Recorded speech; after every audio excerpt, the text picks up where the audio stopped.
आज के इस वीडियो में हम परिमेय और अपरिमेय संख्याओं के बारे में पढ़ेंगे, जो कि कक्षा 10वीं चैप्टर नंबर 1 का तीसरा टॉपिक है। और हम प्रश्नावली 1.3 के कुछ प्रश्न हल करेंगे। हेलो माय ऑसम स्टूडेंट्स, मेरा नाम है नैना और मेरे चैनल अक्षर विद्यालय में आपका स्वागत है। आज के इस वीडियो का टॉपिक परिमेय और अपरिमेय संख्याएं, जो कि क्लास 10th यूनिट 1 का तीसरा टॉपिक है। पहला टॉपिक हमने पढ़ा यूक्लिड विभाजन एल्गोरिथम, दूसरा टॉपिक हमने पढ़ा अभाज्य गुणनखंड विधि। अब तीसरा टॉपिक हमारे पास क्या है, परिमेय और अपरिमेय संख्याएं। क्लास 9th में आपने पढ़ा हुआ है कि परिमेय संख्याएं कौन सी होती हैं और अपरिमेय संख्याएं कौन सी होती हैं। तो परिमेय संख्याएं हमारी कौन सी होती हैं, जिसको कि हम p/q की फॉर्म में लिख सकते हैं, और अपरिमेय संख्याएं कौन सी हैं जिनको हम p/q की फॉर्म में नहीं लिख सकते। मान लो कि मेरे पास क्या वैल्यू है, 2/3 माइनस 1/3 3/4। तो ये सारी मेरी क्या है, परिमेय संख्याएं, क्योंकि इसको हम बटे में लिख सकते हैं p/q की फॉर्म में। लेकिन जो अपरिमेय संख्याएं होंगी वो कैसी होंगी, मान लो √2 1 2 -0.5, ये सारी मेरी कैसी संख्याएं होंगी, अपरिमेय संख्याएं। तो इन्हीं दोनों का हम यूज़ करेंगे प्रश्नावली 1.2 और उदाहरण को सॉल्व करने में। 1.4 सिद्ध कीजिए कि √2 एक अपरिमेय संख्या है। तो √2 को मुझे क्या प्रूव करना है कि ये कैसी संख्या है, मेरी अपरिमेय संख्या। तो इन क्वेश्चंस को हम थोड़ा सा करेंगे ध्यान से कि माना कि √2 मेरा क्या है, एक परिमेय संख्या। जो हमें प्रूव करना है हमने उससे उल्टा इसको मान लिया कि माना कि √2 जो है वो मेरी क्या है, एक परिमेय संख्या। अगर परिमेय संख्या है तो इसको मैं कैसे लिख सकती हूँ, √2 बराबर a/b।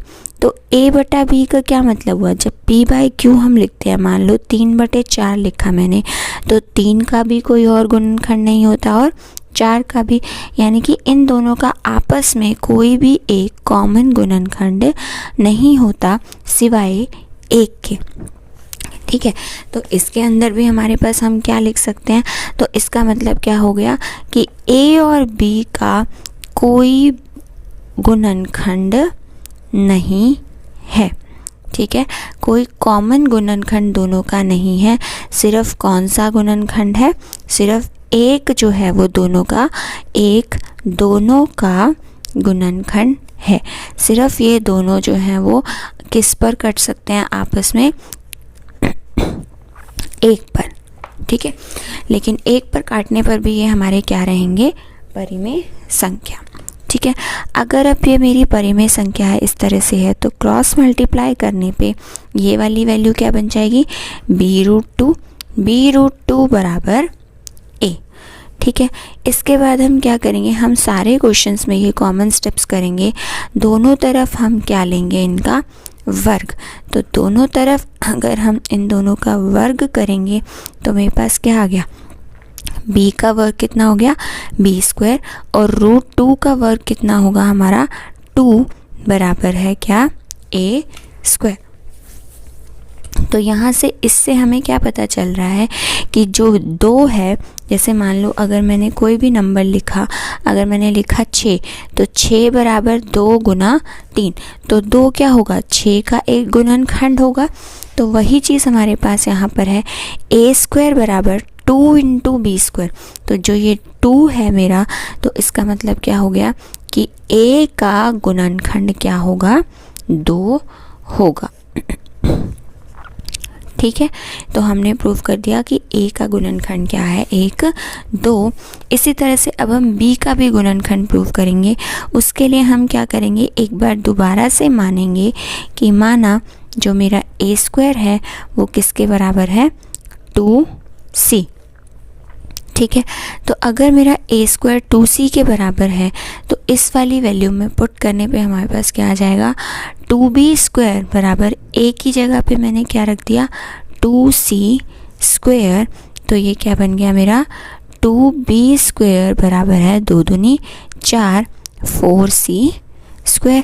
इस 2 से 4 कट गया तो मेरे पास क्या आ गया, b² बराबर है 2c²। ठीक है, तो यहाँ से भी वही चीज़ बन गई कि अगर मैं कहूँ 6 बराबर 2 गुना 3, तो 6 का एक गुणनखंड क्या होगा 2 और एक गुणनखंड क्या होगा 3। तो यहाँ से भी सेम बात बन रही है। तो मेरे पास क्या आ गया कि b का एक और गुणनखंड क्या होगा 2 होगा। ठीक है, अब हमने क्या प्रूव कर दिया कि a, b का गुणनखंड क्या होगा 2 होगा। लेकिन हम मानकर क्या चले थे कि कि a और b का एक के अलावा कोई भी और गुणनखंड नहीं है। तो दोनों एक दूसरे का विरोध कर रहे हैं, दोनों विरोधावस्था में हैं। ठीक है, तो यानी कि जो हमने माना था वो पूरा का पूरा गलत था कि a और b का कोई भी एक गुणनखंड नहीं होगा। गुणनखंड क्यों नहीं होगा? क्योंकि हमने माना कि वो दोनों कैसी हैं, एक परिमेय संख्या। तो वो हमारा गलत है। तो यानी कि हमारा क्या हो गया, √2 कैसी हो गई, एक √2 हो गई, एक हमारी अपरिमेय संख्या। सारे क्वेश्चंस में हम ये कॉमन स्टेप्स फॉलो करेंगे कि पहले जो हमारी दी हुई संख्या है उसको हम क्या मान लेंगे, एक परिमेय संख्या। वहाँ से हम क्या कहेंगे कि इन दोनों का कोई भी एक गुणनखंड नहीं है। फिर क्रॉस मल्टीप्लिकेशन, फिर हम दोनों का लेंगे वर्ग। दोनों का वर्ग लेने पे हमारे पास क्या आंसर आ जाएगा कि a का कोई भी एक गुणनखंड होगा। फिर हमें b का गुणनखंड प्रूव करना है। तो b का गुणनखंड प्रूव करने के लिए हम एक बार फिर से इस वैल्यू को कुछ और मान लेंगे। वो वैल्यू पुट करने पे हमारे पास क्या आ जाएगा कि b का भी एक और गुणनखंड 2 होगा। तो उससे हमारी दोनों की कंडीशन जो है वो विरोध करेंगी। तो हम क्या कह सकते हैं कि √2 कैसी है, एक अपरिमेय संख्या। अब बढ़ते हैं अगले उदाहरण की ओर। अगला उदाहरण क्या है, √3 एक अपरिमेय संख्या है। तो क्या करना है हमको, सबसे पहला स्टेप हमारा क्या था इस क्वेश्चन में कि माना कि √3 जो है वो मेरी कैसी है, एक परिमेय संख्या। अगर √3 मेरी परिमेय संख्या है तो यानी कि √3 को हम कैसे लिख सकते हैं, √3 बराबर a/b। तो यानी कि यहाँ से क्या आ गया कि a/b का सिर्फ गुणनखंड क्या होगा, 1। इसके अलावा दोनों का कोई भी और गुणनखंड नहीं होगा। अब दोनों को आपस में अगर हम गुना करेंगे तो गुना करके क्या आ जाएगा, √3b बराबर a।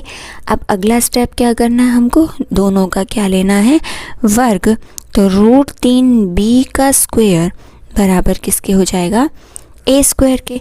तो √3 का स्क्वायर कितना हो गया हमारा 3 और b² बराबर a²। ठीक है, तो यहाँ से हमारे पास क्या प्रूव हो गया कि a का गुणनखंड क्या होगा 3। a का एक गुणनखंड क्या होगा 3, एक गुणनखंड 3 होगा। ठीक है, अब इसी तरह से जब b का गुणनखंड प्रूव करना है तो हम किसकी वैल्यू मान लेंगे, a की। माना कि जो मेरा a है वो किसके बराबर है, 3c के। तो अगर मेरा a 3c के बराबर है तो यहाँ पर अगर हम a की जगह पे क्या रखेंगे, 3c का स्क्वायर, तो वो क्या हो जाएगा मेरा 3 का स्क्वायर 9, c का स्क्वायर c²। तो क्या बन गया, 3b² बराबर 9c²। 9 से 9 कट गया तो मेरे पास क्या आ गया, b² बराबर है 3c²। तो फिर से वही चीज़ हो गई कि b का एक गुणनखंड क्या होगा, इसका मतलब यहाँ से b का एक गुणनखंड क्या होगा 3 होगा। लेकिन हम क्या मानकर चले थे कि a और b का कोई भी एक गुणनखंड नहीं है, सिर्फ एक गुणनखंड है। लेकिन हमने प्रूव कर दिया कि a और b का एक गुणनखंड क्या है, 3 है। तो यानी कि दोनों एक दूसरे का विरोध कर रहे हैं, दोनों विरोधावस्था में है। तो हमारे पास हम क्या कह सकते हैं कि जो भी हमने माना था वो गलत था। तो इसका मतलब हमारा √3 क्या हो गया, √3 एक अपरिमेय संख्या है। ठीक है, 3 स्टेप्स आपको करने हैं इस क्वेश्चन में। सबसे पहला स्टेप आपको मान के चलना है कि वो एक परिमेय संख्या है, स्टेप नंबर 1। स्टेप नंबर 2 हमने क्या करना है, उसका वर्ग लेना है। फिर स्टेप नंबर 3 हमको उसको दोबारा से मानना है कि a बराबर क्या है हमारा 3c। अगला उदाहरण नंबर 10। दर्शाइए कि 5 माइनस रूट 3 कैसा है, एक अपरिमेय संख्या। तो क्या करेंगे, फिर से मान लेंगे कि माना कि मेरा 5 माइनस रूट 3 जो है वो किसके बराबर है, a बटा b के। तो अगर ये a बटे b के बराबर है तो मेरे पास क्या आ जाएगा, ये रूट 3 इधर माइनस का है, इस तरफ जाके किसका हो जाएगा, प्लस का, बराबर a बटे b प्लस रूट 3। अब ये a बटे 3 इधर प्लस का है तो इधर जाके किसका हो जाएगा, 5 माइनस a बटे b बराबर किसका हो गया, रूट 3। ठीक है, तो यहाँ से क्या हो गया, हम क्या देख रहे हैं कि a बटे b की फॉर्म में अगर हम किसी भी को लिख सकते हैं वैल्यू को, तो वो कैसी होती है, एक परिमेय संख्या। 5 में से अगर मैं किसी परिमेय संख्या को माइनस करूँगी, मान लो 5 माइनस 2 बटा 3, तो ये एलसीएम लेके मेरे पास कितना आएगा, 3 3 पंजे 15 माइनस 2 यानी कि कितना आ गया, 13 बटा 3। और 13 बटा 3 भी कैसी है, एक परिमेय संख्या। तो यानी कि इन दोनों को सॉल्व करके हमारे पास क्या आएगा, 5 माइनस a बटा b कैसी संख्या आएगी, एक परिमेय संख्या। तो अगर ये परिमेय संख्या आएगी तो यानी कि रूट 3 भी क्या हो जाएगा मेरा, क्योंकि दोनों बराबर हैं तो रूट 3 भी कैसी हो जाएगी, एक परिमेय संख्या। लेकिन हमने ऊपर सारे क्वेश्चंस में पढ़ा कि जितनी भी रूट की वैल्यूज़ होती हैं वो सारी कैसी होती हैं, अपरिमेय संख्या। किंतु मैथ्स के रूल के हिसाब से हमें पता है कि रूट 3 क्या होता है, एक अपरिमेय संख्या। तो हमने जो माना था यानी कि वो हमारा गलत था। तो इसका मतलब हमारे पास क्या आ गया, 5 माइनस रूट 3 जो हम मान कर चले थे कि वो हमारी कैसी है, एक परिमेय संख्या, तो वो हमारा गलत है। यानी कि 5 माइनस रूट 3 कैसा हो गया हमारा, एक अपरिमेय संख्या है।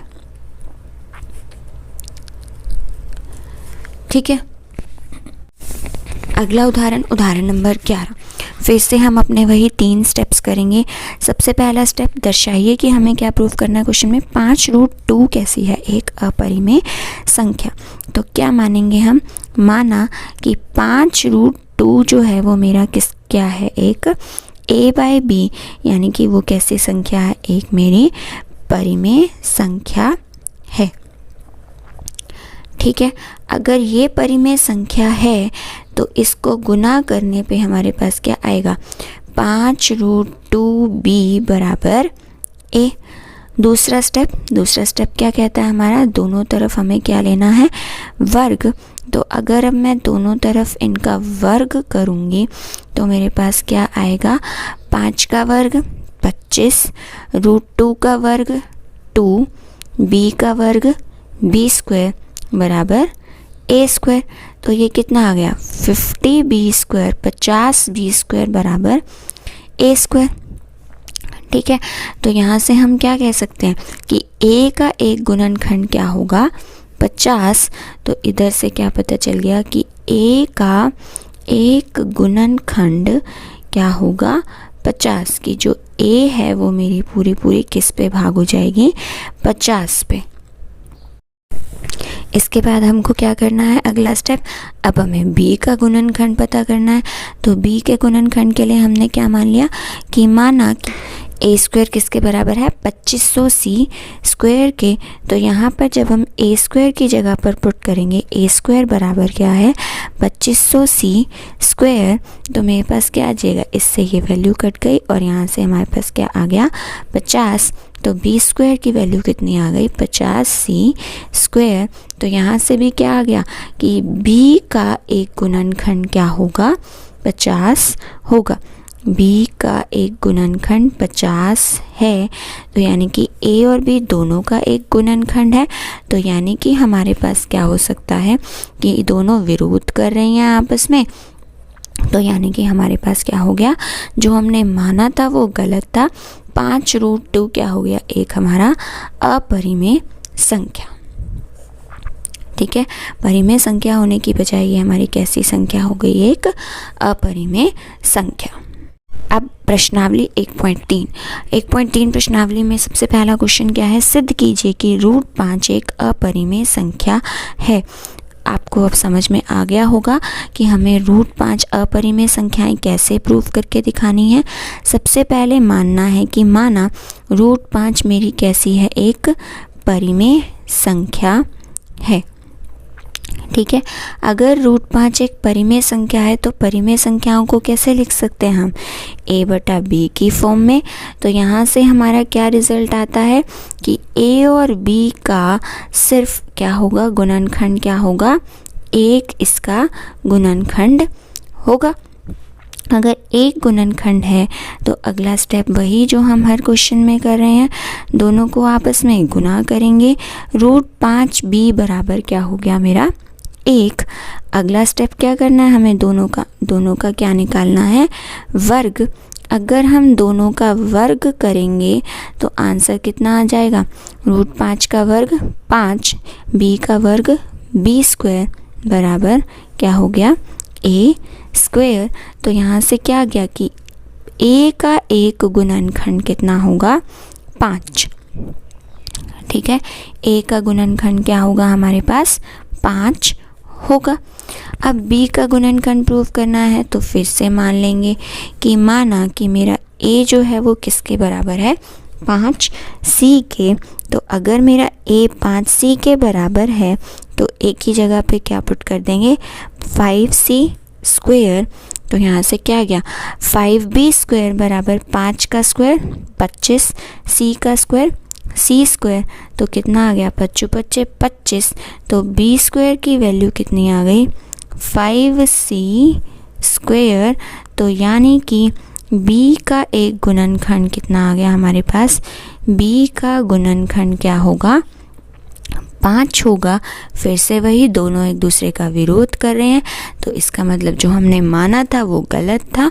आप सेंटेंस लिख सकते हो जो मैंने पहले लिखे हैं, 5 एक अपरिमेय संख्या है। ठीक है, अगला प्रश्न नंबर 2, 3 + √2√5 क्या है, एक मेरी अपरिमेय संख्या। तो अगर ये अपरिमेय संख्या मुझे प्रूव करनी है तो मैं क्या मान लूँगी, माना कि 3 + 2√5 कैसी है, मेरी एक परिमेय संख्या। तो यानी कि इसको मैं किसके बराबर मान सकती हूँ, अगर ये परिमेय संख्या है तो ये किसके बराबर होगी, a/b की फॉर्म में। तो अगर ये a/b के बराबर है तो इसका मतलब क्या हो गया, मेरे पास 2√5 बराबर क्या हो गया, a/b - 3।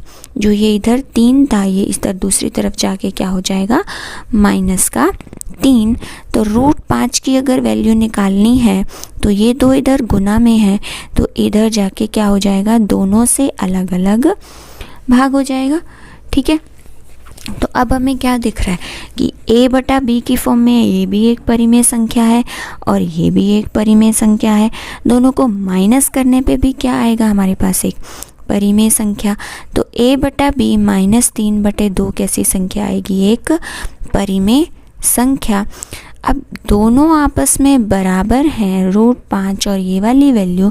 तो इससे क्या प्रूव हो गया कि √5 भी मेरी एक क्या होगी, परिमेय संख्या होगी। लेकिन मैथ्स का रूल क्या कहता है कि √5 कैसी संख्या होती है, √5 एक हमारी अपरिमेय संख्या होती है। तो दोनों एक दूसरे का विरोध कर रहे हैं। विरोध क्यों कर रहे हैं, क्योंकि जो हम मान कर चले थे वो हमारा गलत था।